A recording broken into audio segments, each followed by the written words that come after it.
Assalamualaikum warahmatullahi wabarakatuh. Kami dari kelompok 5 yang beranggotakan Sabrina Kolbiati, Aditya Krisna Saputra, Muhammad Zaki Adi Mahmudin, Fadila Nur Faizah, dan Sefi Nur Aini. Kami di sini akan mempresentasikan tentang permasalahan yang berhubungan dengan demokrasi dan pendidikan demokrasi di Indonesia. Pengertian demokrasi. Secara etimologis, kata demokrasi berasal dari bahasa Yunani yaitu demos dan kratos, yang artinya rakyat dan halayak, dan kratos artinya pemerintahan. Menurut KBBI, demokrasi adalah bentuk atau sistem pemerintahan yang seluruh rakyatnya turut serta memerintah dengan perantaran wakilnya yang terpilih. Jadi, pengertian demokrasi adalah pemerintahan yang diselenggarakan dari rakyat, untuk rakyat, dan oleh rakyat. Kemudian, sejarah demokrasi di Indonesia.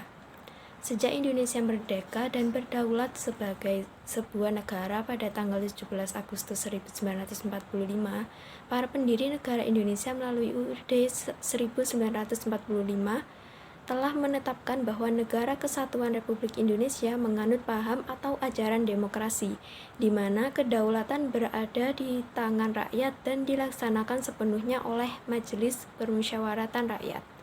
Penetapan paham demokrasi sebagai tatanan pengaturan hubungan antara rakyat di satu pihak dengan negara di lain pihak oleh para pendiri negara Indonesia yang duduk di BPUPKI tersebut kiranya tidak bisa dilepaskan dari kenyataan bahwa sebagian terbesarnya pernah mengecap pendidikan barat, baik mengikutinya secara langsung di negara-negara Eropa Barat maupun mengikutinya melalui pendidikan lanjutan atas dan pendidikan tinggi yang diselenggarakan oleh pemerintahan kolonial Belanda di Indonesia sejak beberapa dasawarsa sebelumnya, sehingga telah cukup akrab dengan ajaran demokrasi yang berkembang di negara-negara Eropa Barat dan Amerika Serikat. Di sini saya akan menjelaskan jenis-jenis dari demokrasi dan konsep demokrasi di Indonesia. Jenis-jenis demokrasi. Secara umum, sistem demokrasi dibagi menjadi dua jenis, yaitu demokrasi langsung dan demokrasi perwakilan. Demokrasi langsung. Dalam sistem demokrasi langsung, setiap rakyat berhak memberikan aspirasinya melalui pendapat atau suara dalam menentukan sebuah keputusan. Biasanya, setiap rakyat mewakili dirinya sendiri dalam memilih kebijakan sehingga secara langsung keadaan politik berada di tangan rakyat.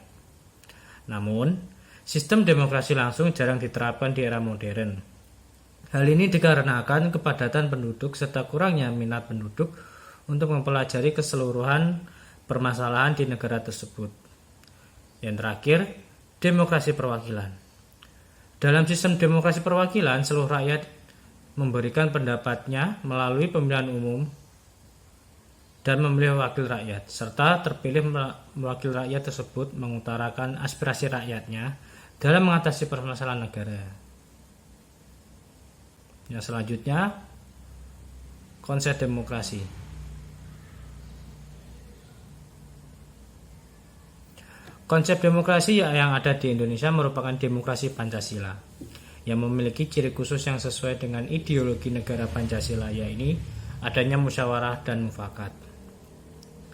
Musyawarah sendiri berawal dari sila yang keempat Pancasila.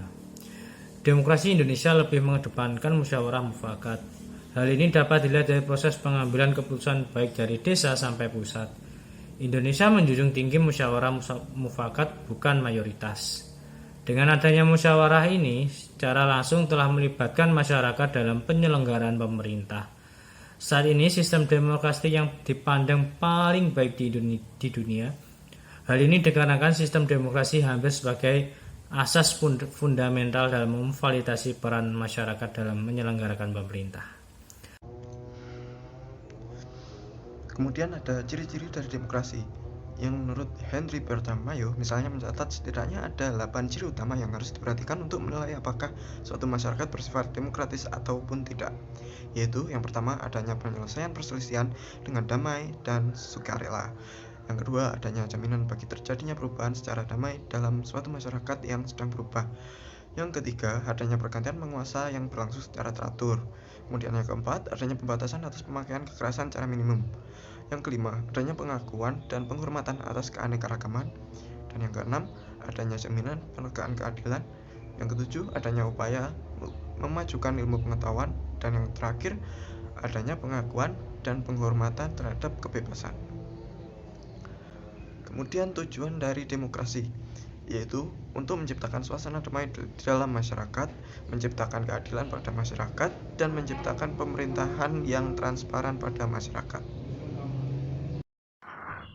Selanjutnya adalah demokrasi pendidikan di Indonesia. Bangsa Indonesia telah menganut dan mengembangkan asas demokrasi dalam pendidikan sejak diproklamasikannya kemerdekaan hingga sekarang. Hal ini terdapat dalam Undang-Undang Dasar 1945, Pasal 31 ayat 1 dan 2, Undang-Undang Republik Indonesia Nomor 2 Tahun 89 tentang Sistem Pendidikan Nasional, Pasal 5, 6, 7, dan Pasal 8 ayat 1, 2, dan 3, garis-garis besar haluan negara di sektor pendidikan. YASA 2016 menyebutkan bahwa Kurikulum Nasional 2013 merupakan salah satu wujud demokrasi pendidikan. Hal ini tampak pada aspek asesmen. Yang pertama yaitu aspek penilaian yang menggunakan rentang 0 sampai 100, dan penilaian dilakukan tidak hanya penilaian atas pembelajaran assessment of learning, melainkan juga penilaian untuk pembelajaran yaitu assessment for learning, dan penilaian sebagai pembelajaran atau bisa disebut dengan assessment as learning. Sekolah dapat menentukan batas ketuntasan di atas standar dengan mempertimbangkan aspek-aspek tertentu sesuai dengan karakteristik dan potensi sekolah.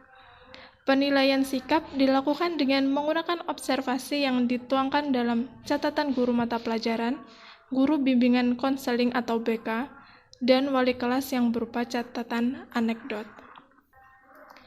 Pentingnya kepemimpinan yang demokrasi pada pendidikan di Indonesia, yaitu memungkinkan guru-guru untuk membina kelas secara demokratis dengan meletakkan titik berat pada aktivitas bersama dengan penghargaan akan keperluan, integrasi, dan potensi semua anggota kelas. Kelas yang demikian menyediakan kesempatan luas untuk memperoleh sukses dan hasil yang kreatif. Itulah materi yang dapat kami sampaikan. Kurang lebihnya mohon maaf dan terima kasih atas perhatiannya. Wassalamualaikum warahmatullahi wabarakatuh.